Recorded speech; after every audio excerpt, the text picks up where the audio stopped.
He walked into the bank with a note that said, and I'm reading this verbatim, "This is a robbery, give me all the hundreds." He handed it to the teller. She read it. He waited. Then she asked him for ID, and he gave it to her. This is a real story, and somehow it gets worse. This is what happens when the criminal's IQ is lower than the amount of money they're trying to steal. Welcome to the 3 dumbest bank robberies in human history.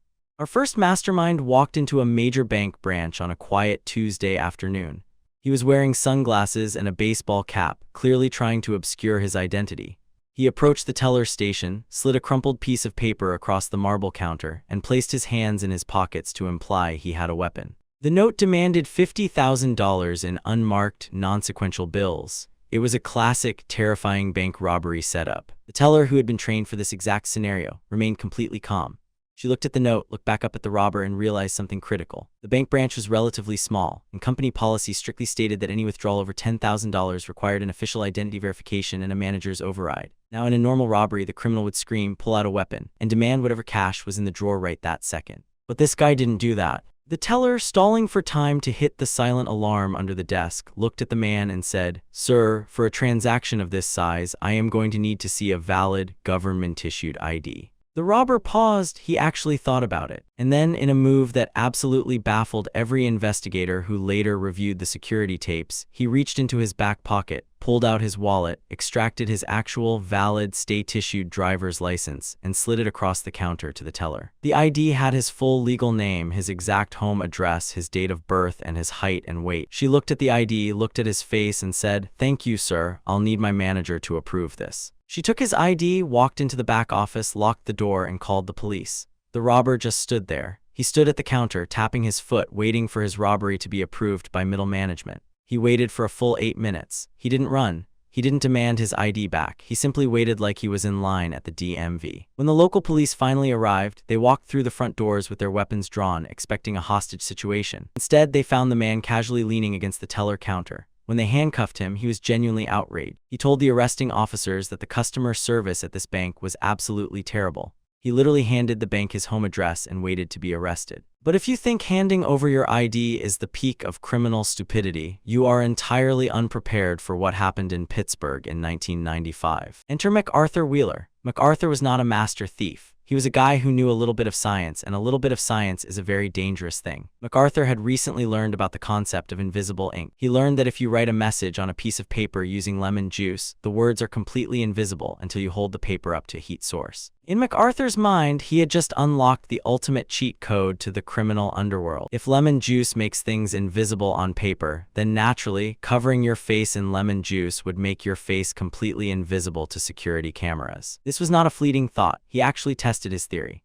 He rubbed lemon juice all over his face, pointed a Polaroid camera at himself, and took a picture. Now, whether the camera malfunctioned or he just completely missed his own face because his eyes were burning from the extreme acidity of the citrus, the Polaroid came out blank. For MacArthur, this was peer-reviewed, undeniable scientific proof. He was officially stealth. Armed with his newfound superpower, MacArthur walked into not one but 2 different banks in broad daylight. He wore absolutely no mask, no disguise. He just had a face heavily marinated in pure lemon juice. He walked right up to the cameras and smiled. He confidently robbed both banks at gunpoint, taking thousands of dollars, completely secure in the knowledge that he was an invisible phantom. The police arrived at the scenes and immediately reviewed the security footage. They were expecting to see a masked syndicate. Instead, they saw a middle-aged man with a shiny face staring directly into the lens. The footage was so incredibly clear that the local news station broadcasted it on television that very same evening. Within exactly 1 hour of the news broadcast, the police received a dozen phone calls from people who knew him. The police drove to MacArthur's house, knocked on his door, and arrested him. When they brought him into the interrogation room and showed him the crystal-clear security footage of him robbing the bank, MacArthur was absolutely devastated. He stared at the television screen in pure, heartbroken disbelief. He looked at the detectives and mumbled his legendary final words, "But I wore the juice." The only thing the lemon juice blinded was his own common sense. But even MacArthur Wheeler looks like a criminal mastermind compared to our final story. Because our last guy didn't just get caught, he actively initiated his own arrest. It was a cold morning in a quiet, rural town.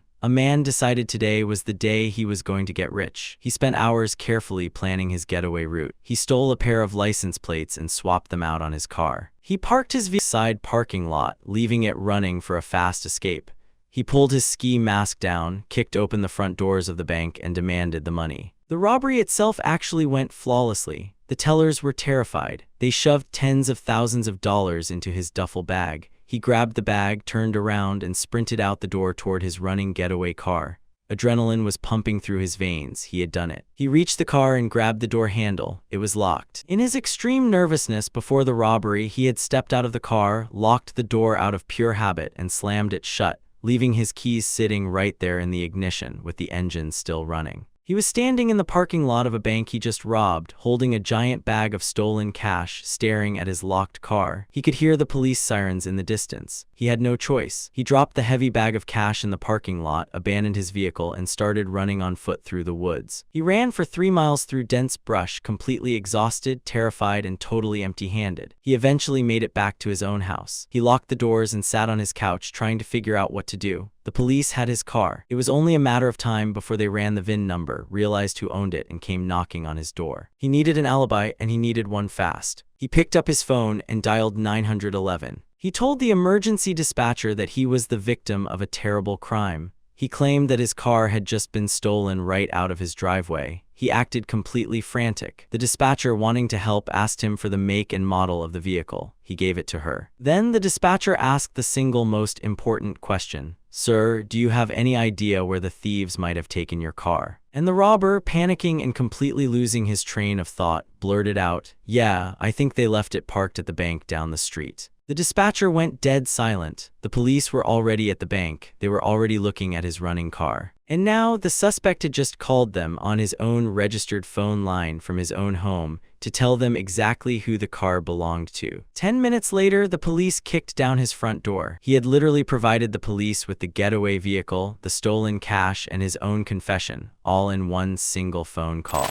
If you made it this far, hit that subscribe button right now. The criminal underworld is full of geniuses, but it is also full of people who shouldn't be allowed to use scissors without supervision. I drop brand new, mind-blowing true crime stories every single day. And if you thought these guys were dumb, wait until you see the bank robbers who literally got trapped inside the vault they were trying to steal from. Click the video on your screen right now. You do not want to miss it.